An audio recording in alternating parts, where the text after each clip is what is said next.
हाय प्रिय स्टूडेंट्स।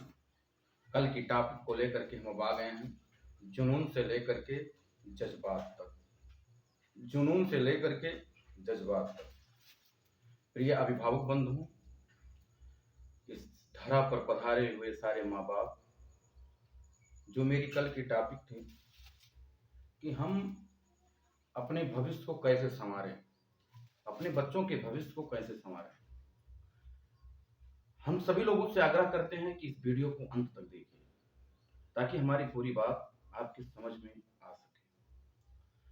हम आपसे एक ही बात पे चर्चा करना चाहते हैं साथियों कि आज के समाज में पारिवारिक प्रेम क्यों कम हुआ है, और अगर पारिवारिक प्रेम एक दूसरे से मेरा कम हो रहा है तो हम एक दूसरे से दूर हो रहे हैं, और अगर हम एक दूसरे से दूर हो रहे हैं तो इसका यही मतलब है कि हम अपने परिवार को समय नहीं देते हैं, अपने आने वाले फ्यूचर को समय नहीं दे रहे हैं।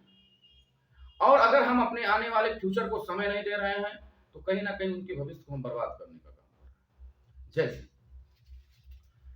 एज यू, आप ही एक गार्जियंस हैं और अपने बच्चों को स्कूल भेजने का काम करते हैं। अगर आप अपने बच्चों को स्कूल भेजने का काम करते हैं तो मैं एक ही प्रश्न पूछना चाहूंगा कि आप अपने बच्चे को शाम को बैठ करके 2 घंटा समय देते हैं? अगर आप अपने बच्चों को घर पे बैठ करके 2 घंटा समय नहीं दे रहे हैं तो आप वही निर्धारित कर लीजिए कि आपका फ्यूचर, आपके बच्चे का फ्यूचर कभी संवर नहीं सकता है। वो बच्चा किसी भी क्षेत्र में कामयाबी हासिल नहीं कर सकता, क्योंकि ये आप गांव में पढ़ते हैं, कहावत पढ़ते हैं, महाभारत में पढ़ते हैं, रामायण में पढ़ते हैं इस बात को कि उसके पहले गुरु माँ बाप। साथियों, अगर उसके पहले गुरु माँ बाप हैं तो आपको गुरु का पालन भी करना पड़ेगा। गुरु होने का जब तक आप साथियों पालन नहीं करेंगे तब तक मेरी बात को नोट कर लीजिए कि वह आने वाला फ्यूचर नहीं समझ सकता। अपने बच्चों को साथियों पहले नंबर आप समय देना सीखिए, और अगर आप अपने बच्चों को समय दे रहे हैं साथियों तो आपका आने वाला फ्यूचर बहुत बेहतर, बहुत ही सिस्टमेटिक होगा। उनके लक्ष्य के निर्माण में आपकी अहम भूमिका होगी। आप अपने बच्चों के फ्यूचर को कैसे संवारें, इस टॉपिक को लेकर के हम आपके मध्य में आ चुके हैं और हम देंगे सुनहरा अवसर। मैं दूंगा तरीका। सबसे जरूरी साथियों इस चीज का है कि शाम को कम से कम अपने बच्चों के साथ बैठे, हर समय निकाल करके। दिन भर आप काम इसलिए करते हैं कि मैं 10 पैसा कमाऊं और अपने बच्चों के लिए बनाऊं। दिन भर आप परिश्रम इसीलिए करते हैं कि 1000, 10, 20,000, 50,000 महीने में कमाऊं, अपने बच्चों को सुख सुविधाएं दे सकूं। मेरा मानना है साथियों 10 पैसा कम कमाओ लेकिन अपने बच्चों को समय दो।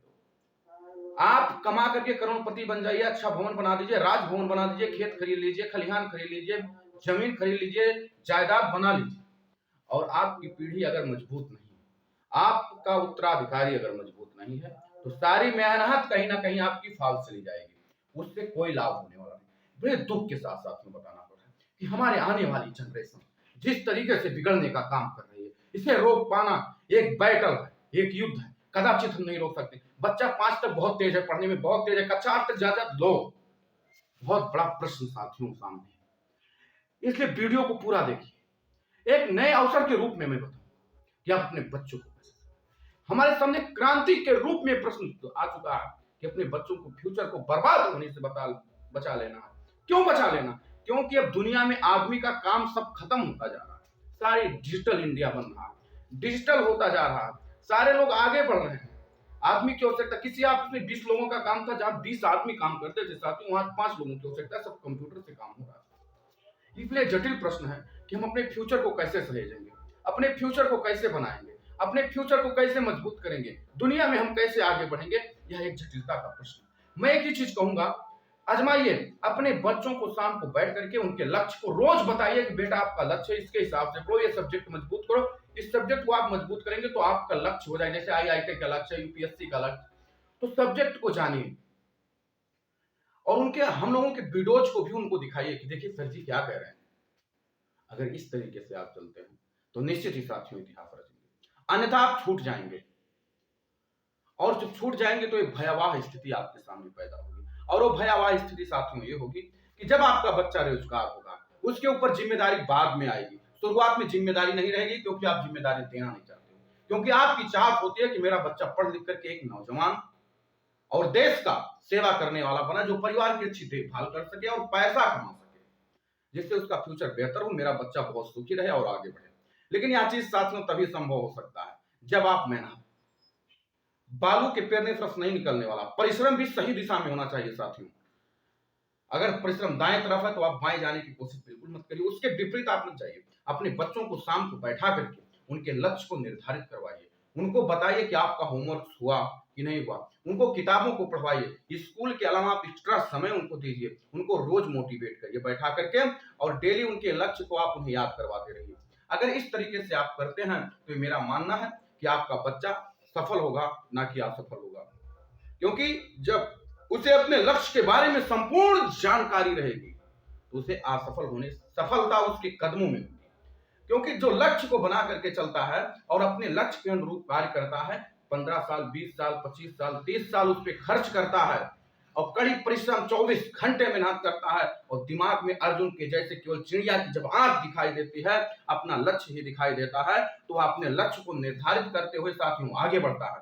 और जब लक्ष्य को निर्धारित करके वो आगे बढ़ता है तो सफलता पाता है। आप कितना भी धन कमाइए, कितनी भी शोहरत कमाइए, अगर आपका उत्तराधिकारी साथियों कमजोर हो गया तो आप दुनिया में कुछ नहीं कर सकते हैं। इधर तो आप बनाते बनाते पूरी जीवन गंवा दिए, उधर क्या नाम, उसको उड़ाते उड़ाते वो पूरा जीवन गंवा देगा। और एक समय ऐसे आएगा कि पिता और पुत्र एक दूसरे से रूठ जाएंगे, क्योंकि जब धन की कमी होगी तो संबंध अपने आप बिगड़ जाएगा। और आज समाज देख रहे हैं, पिता से पहले पुत्र मर रहा है, नशेड़ी हो जाएगा, दुनिया के सबसे बड़े कष्ट में आप डूब जाएंगे। इसलिए अपने बच्चों को पहले समय देना सीखिए सर। अगला सब्जेक्ट मेरा आने वाला है कि छोटे बच्चों को कैसे पढ़ाया जाए, किस प्रकार से उनको नॉलेज दिया जाए, एक एक शब्द के बारे में मैं आपसे रूबरू हूंगा। इसलिए अगले वीडियो का मेरा इंतजार करें। यहीं से आपसे हम लेते हैं अलविदा। धन्यवाद।